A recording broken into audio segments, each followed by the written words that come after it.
Hi, my friends. I've got a little sidekick.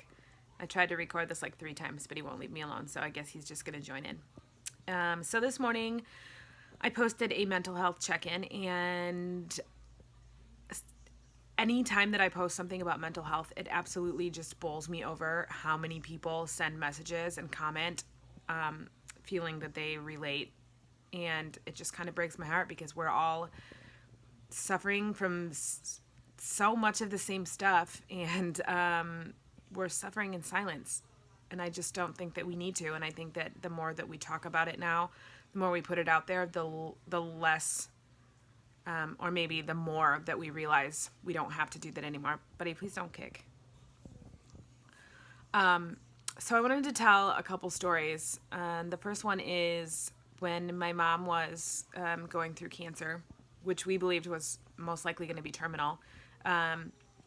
I started having panic attacks, but I have never struggled with mental health issues in my life, and I didn't realize that that's what they were. And I let it go for so long, and I juggled a brand new baby, and I juggled dealing with that alone, really, basically, just all this stuff in my own head by myself, because I just thought that that was the best way to go, and because I didn't realize that I was falling apart.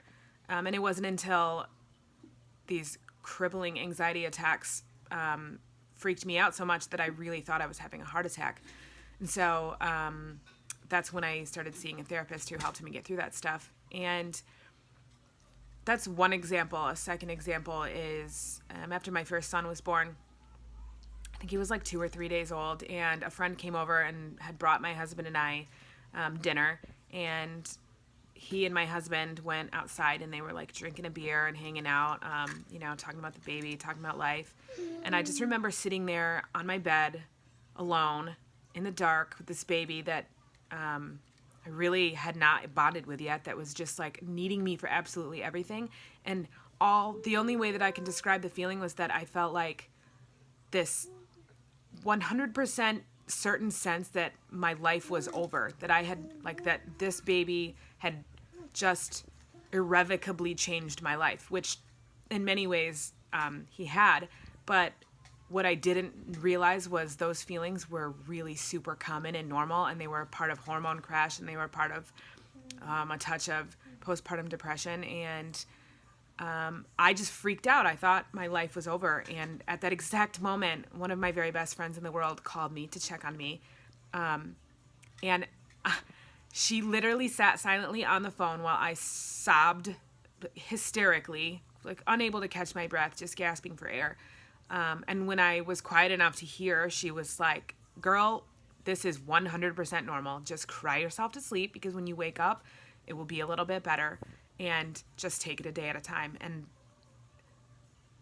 that was life-changing, maybe life-saving for me. I don't know. And the third story is last year after I lost our baby. It was like the day after, and I'd been, in my room in the dark since it happened. I pretty much not stopped crying. I also was sick. I had a fever. So I just felt horrible, and all these people were calling and checking in and sending messages and sending flowers, and just, hundreds of them.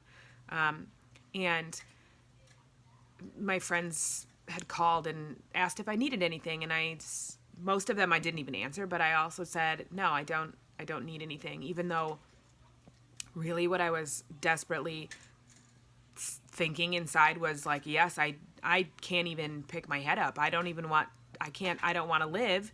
I don't want to be alive. I don't know what to do with myself. I don't even know where to turn. I don't know what to do. I need help desperately, but I couldn't ask for it. And I felt abandoned by my doctor, and I just didn't know where to turn. And I felt so much shame about talking about it, because I felt like so many people go through this that I don't have a right to talk about my story and be so debilitated by it, when so many other people have gone through worse things, or so many people have gone through the same thing and they're not struggling in this way, or whatever. And despite the fact that I said, I don't want any help, I don't need anything, I don't want anyone to come over, all of my friends did, One by one, they came over and they brought me like magazines and junk food, and they laid with me while I cried, and they told me whatever they could to try to help me. And the point of me telling these 3 stories is that, like, we frickin' need each other. Ouch, bud. Like, we need each other desperately. We need to not hold this stuff inside. We need to tell our stories. We need to get help. We need to know that it's okay to ask for help.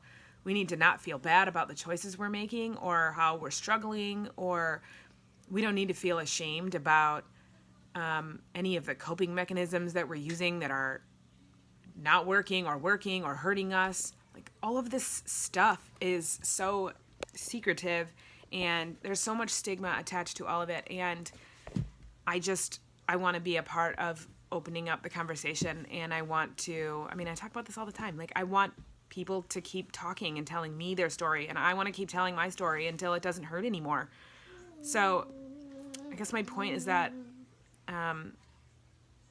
posts today, like this mental health post, make me realize how incredibly the same we all are, how connected we all are, how all of our stories link us together. And I want more and more people to be able to stand together with me and be a part of a movement towards changing these things. And like, this whole thing needs to change, and the pressures we put on ourselves and the things we think we have to accomplish and who we think we have to be for so many people. It's got to stop. It's got to flip and stop. I've said it 1,000 times. So anyway, I'm starting to ramble now. I got to make this kid lunch before he destroys my entire room.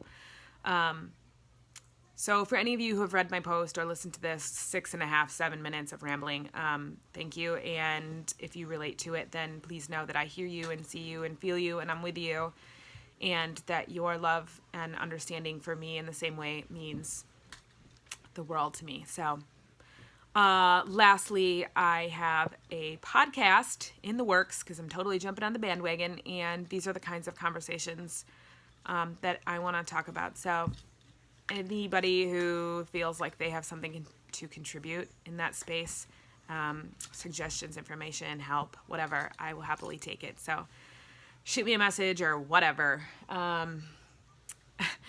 We're signing out from the Red Wine House. Can you say see ya? See ya.